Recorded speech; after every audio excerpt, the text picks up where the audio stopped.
श्री गणेशाय नमः। 11वां अध्याय। नर्मदा माहात्म्य वर्णन। युधिष्ठिर उवाचहो महत् पुण्यतमा विशिष्टा क्षयं न माताय कथा युगान्ते तस्मात् सदा सेव्यतमा मुनीन्द्रैर्ध्यानार्धं स्नानपरायणैश्च। युधिष्ठिर बोले, अहो नर्मदा बहुत पुण्यदायिनी और श्रेष्ठ है, जो प्रलय में भी नष्ट नहीं होती। इसी से नर्मदा ध्यान पूजन स्नान में लगे हुए बड़े बड़े मुनीनों को सेव्या है, जिसका आश्रय लेकर धर्म प्रेमी ऋषि मोक्ष पा चुके हैं। वेद से प्रमाणित ऋषियों के बताए गए वे नियम तुम्हारे द्वारा करे गए हैं, जिनके अनेक नियमों से मनुष्य को मोक्ष की प्राप्ति होती है।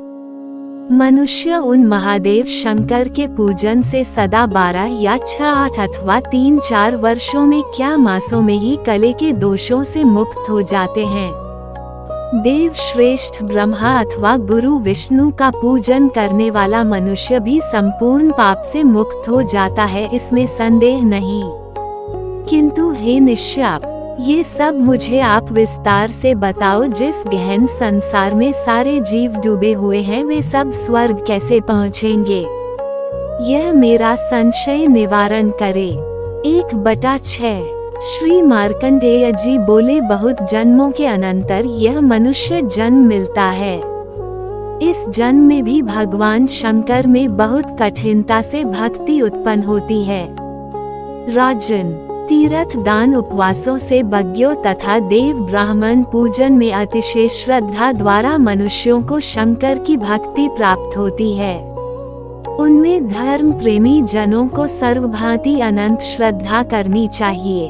भगवान शंकर भी श्रद्धा से ही साध्य अर्थात प्रसन्न होते हैं, अतः श्रद्धा ही सर्वश्रेष्ठ है। भरत वंशोत्पन्न राजन, श्रद्धा में रहित सभी कर्म निष्फल है, उसमें भगवान शंकर की भक्ति का आश्रय मनुष्य ले।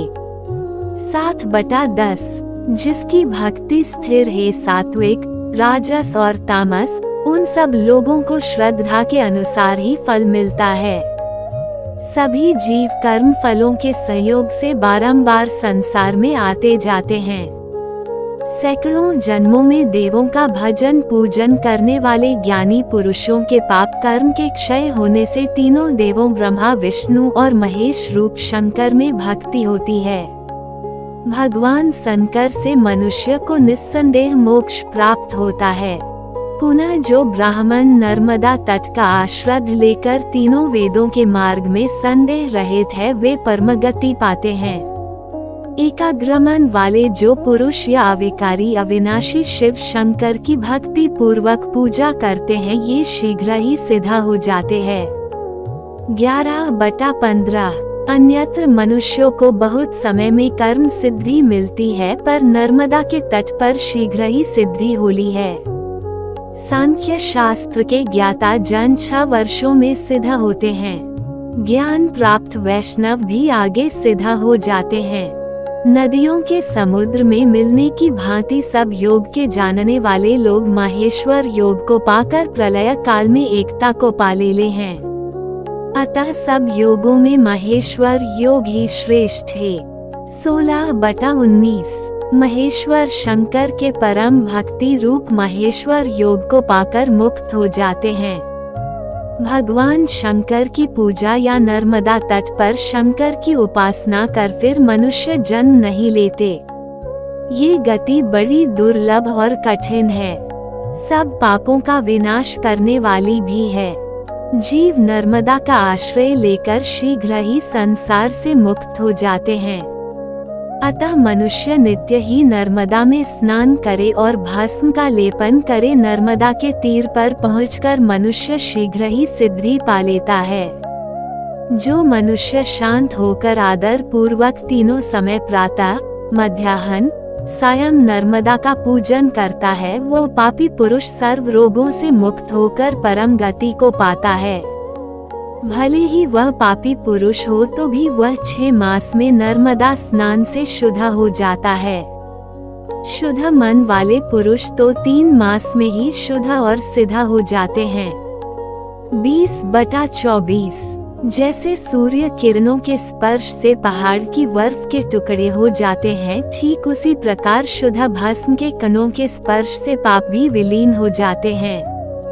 सद्यो जातम आदि मंत्रों से युक्त भस्म से अभिषिक्त शंकर जी भक्त ब्राह्मण सूर्य के समान निर्मल प्रकाशमान होते हैं।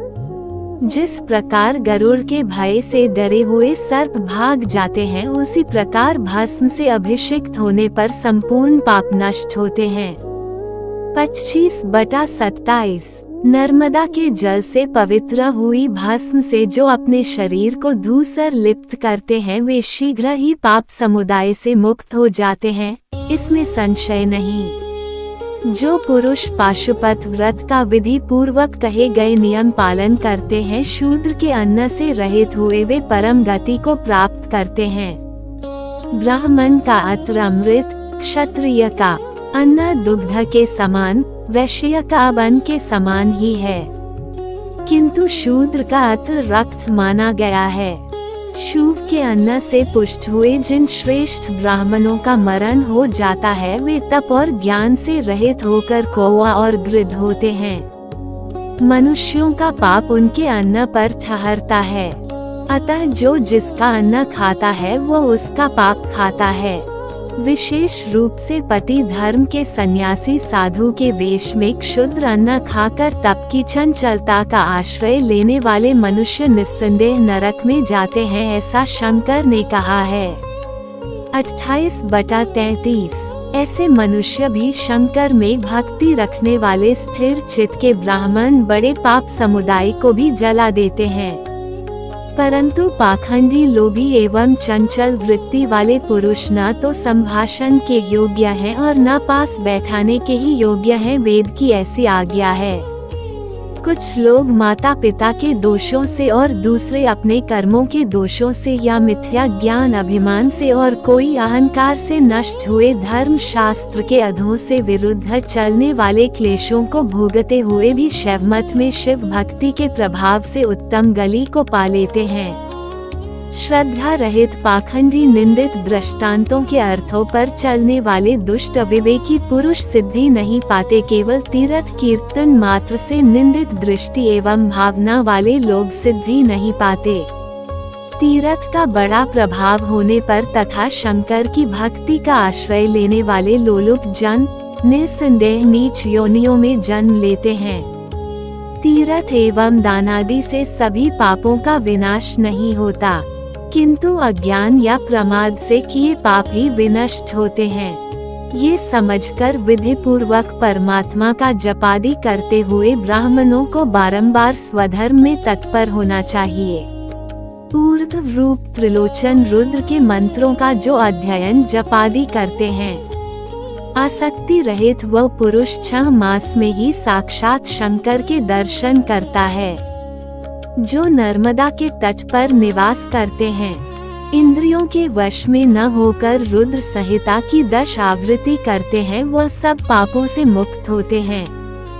श्री नर्मदा के तट पर निवास करते हुए जो पुरुष शिव अथवा विष्णु की इस पुराण संहिता का नियमित पाठ करते हैं अथवा इसके तट पर शिव अथवा विष्णु की लीला विशेषों का वर्णन करते हैं, वह शिव के समीप शिव के स्वरूप हो जाते हैं। प्रलय पर्यंत वह स्वर्ग लोक में पूजित होते हैं। 34/44 सांसारिक दुख की निवृत्ति के लिए नंदीश्वर ने जो प्रथम कही, देव ऋषि सिद्ध गंधर्वों के मध्य गंधों के मध्य शिवालय में नंदीश्वर के द्वारा गाई गई उस शुभ गीता को हे राजन, तुम एकाग्र मन हुए सुनो। संसार के भय का नाश करने वाली तथा स्वर्ग और मोक्ष देने वाली पवित्र ये नंदी गीता है। पद पद पर संसार के तापों से संतप्त तथा नाना प्रकार से निज कर्म पाशों द्वारा जकड़े हुए मनुष्यों, यदि तुम लोग संसार रूप गहन गुफा को छोड़ना चाहते हो तो एकमात्र हितकर मेरी बात सदा के लिए सावधानी से सुनो। इंद्र, तुम कुटिलता का परित्याग करो। यम, तुम कष्ट मत करो। वरुण, तुम अपने चित्त को शांत करो। धनेश, तुम लोलुपता लोभ चांचल्य छोड़ दो। दीनों तथा अनाथों और योग्य पात्रों को सब धन दे दो। यदि तुम संसार समुद्र की तरंगों के विक्षोभ से व्याकुल हो, जन्म ग्रहण तथा मृत्यु से डरे हुए, काम क्रोध लोभ आदि से ग्रसे हुए तथा यम नियम आदि से ग्रसित हुए पुरुष को परम पावन पिनाकी शंकर क्या नहीं पालते। यम, तुम वृथा अभिमान मत करो। पीड़ा देते हुए परिहास का स्थान बनना होगा। वस्तुतः जो तुम्हारा रक्षक है शिव तथा विष्णु परायण मनुष्यों के लिए कराल काल भी बालक सा है, उसे मृत्यु क्या और अधम यम भी क्या, ऐसे जीवों को भला भय क्या।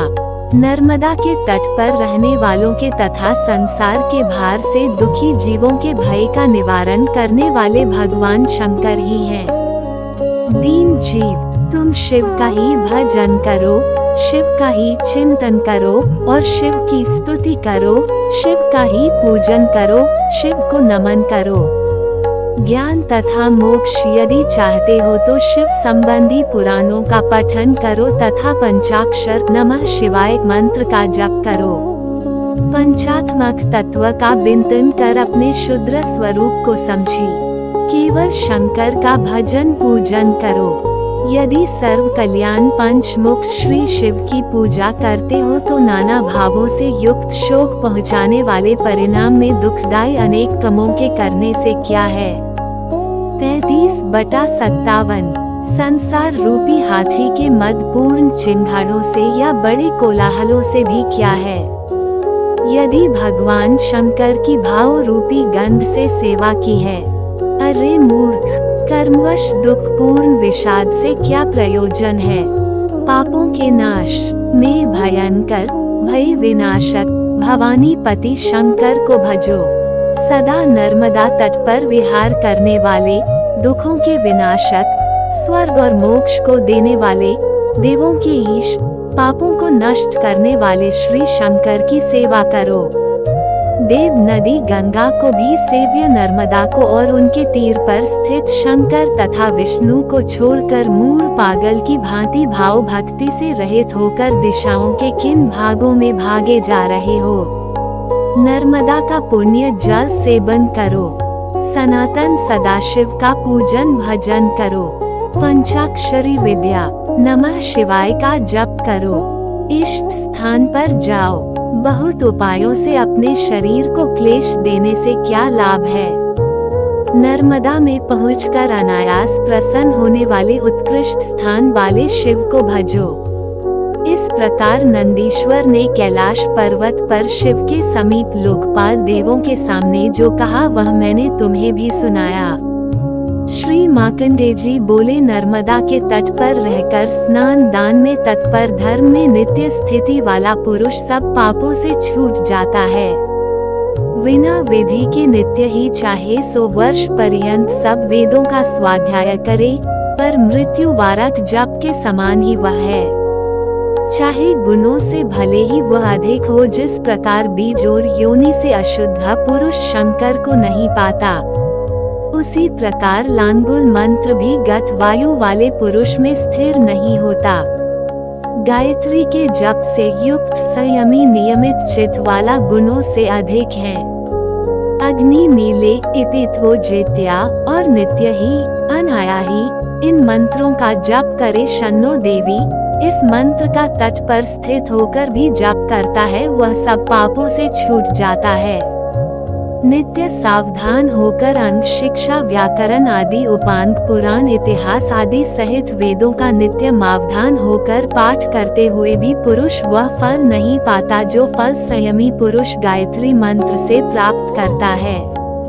58/70 वेदन ब्राह्मण एक सद सूक्त स्वाध्याय कर सब पापों से छूटकर विष्णु लोक जाता है और अन्य जप योग मंत्रों की स्थिति आरण्यक सूक्त आदि भी पुण्यदायक है, जिनसे मनुष्य पापों में मुक्त होकर विष्णु लोक जाता है। नर्मदा के जल के साथ उसके तट के पास जो कुछ जप किया जाता है या दान देते हैं वह सब अक्षय हो जाता है। ऐसे उत्तम व्रत का संकल्प लेकर जो नर्मदा का आश्रय लेते हैं वे मरकर अविनाशी वैष्णव और अविनाशी शिव पद पाते हैं। कुछ लोग अपराओं से युक्त हो सत्य लोक जाते हैं, दूसरे सूर्य लोक में प्रलय पर्यंत निवास करते हैं। हे राज श्रेष्ठ, इस प्रकार इस वर्तमान लोक में कुरुक्षेत्र निवासी 10 करोड़ ऋषि मेरे साथ नर्मदा के तट निवास करते हैं। महाभाग, ये फल मूल का आहार करते हुए शिव की पूजा करते रहते हैं। वहाँ समय की संख्या के अनुमान से दिव्य 100 वर्ष अर्थात मानव समय के मान से 26,000 वर्षों का समय व्यतीत हो चुका है। राज श्रेष्ठ, तब वहाँ संचि काल बीत जाने पर मनुष्यों के 100 वर्ष शेष रहे। तदनंतर लोगों का विनाश करने वाली अनावृष्टि अवर्षण हुई, जिससे संपूर्ण जगत का भंग कर विनाश हुआ। पहले जो यहाँ वेदों के पारगामी योग्य सिद्ध ऋषि थे, उनके प्रभाव से इंद्र भगवान ने वर्षा की। वहाँ बड़ी भारी वृष्टि चारों ओर होने लगी। तब वृष्टि होने पर उन सब की वृत्ति जीविका सिद्ध हुई। नर्मदा के तट पर उगे हुए श्यामाकम, इंगुदी और बिल्व आदि फलों से समय महासिद्धि को पाने की इच्छा वाले महात्मा बिताते रहे। फिर युगांत समय उपस्थित होने पर जब कलयुग शेष रहा तय संपूर्ण घर अचर रूपी संसार सब शुष्क हो गया। उस समय लता विहीन सारा भूमंडल अवर्षण से अत्यधिक पीड़ित हुआ। राजन, तब वे ऋषि भूख प्यास से पीड़ित हजारों की संख्या में युग स्वभाव में प्रविष्ट होकर हीन शक्ति वाले हो गए। जब हवन का स्वाहाकार एवं स्वधाकार नष्ट हो गया, प्रलय का समय उपस्थित हो गया। लोग कहने लगे, हमें क्या करना चाहिए, कहाँ जाएं, हमारा रक्षक कौन होगा। तब इनसे मैंने कहा, तुम लोग डरो मत। ऐसे बहुत से काल विभाग मैंने देखे हैं, किंतु नर्मदा तट का सहारा लेकर मैंने वे सब बिता दिए हैं। युग क्षय उपस्थित होने पर यह भगवती नर्मदा ही हमारी रक्षा करने वाली रही। श्रेष्ठ ब्राह्मणों, हमारी रक्षा के लिए कोई दूसरी गति नहीं है। ब्राह्मणोत्तम, यही सब जीवों की जननी है। पिता पितामह तथा उनके पितृगण प्रपितामह वे सभी इस महानदी नर्मदा का आश्रय लेकर स्वर्ग पहुँचे हैं। भृगु आदि 7 मेरे पितामह जो प्रथम हो चुके हैं, और पवित्र मुस्कुराहट वाली मेरी पावनी सौभाग्यवती द्योमनी और मेरी माता मनस्वती तथा भार्गवा गंगिरस पुलस्त्य पुला वशिष्ठ अग्नि नंदन काश्यप तथा महाभाग्यशाली नियम व्रत का आचरण करने वाले अन्य सैकड़ों हजारों महर्षि यहाँ सिद्धि पा चुके हैं। इससे ये भगवती सदा ही सेवनीय है, इसका कभी त्याग न करना चाहिए। इस प्रकार तीनों लोकों का उत्तम फल देने वाली और नदी नहीं, नर्मदा के तट पर निवास करने वाले महात्मा अनेकों द्वंद्वों सुख दुख आदि तथा भूख प्यास आदि बड़े भयों से शीघ्र छूट जाते हैं। अतः इस लोक और परलोक में उत्तम कल्याण चाहने वाले मनुष्यों को श्रेष्ठ नदी नर्मदा का सर्व उपायों से सेवन करना चाहिए। 71/94 11वां अध्याय पूरा हुआ। 11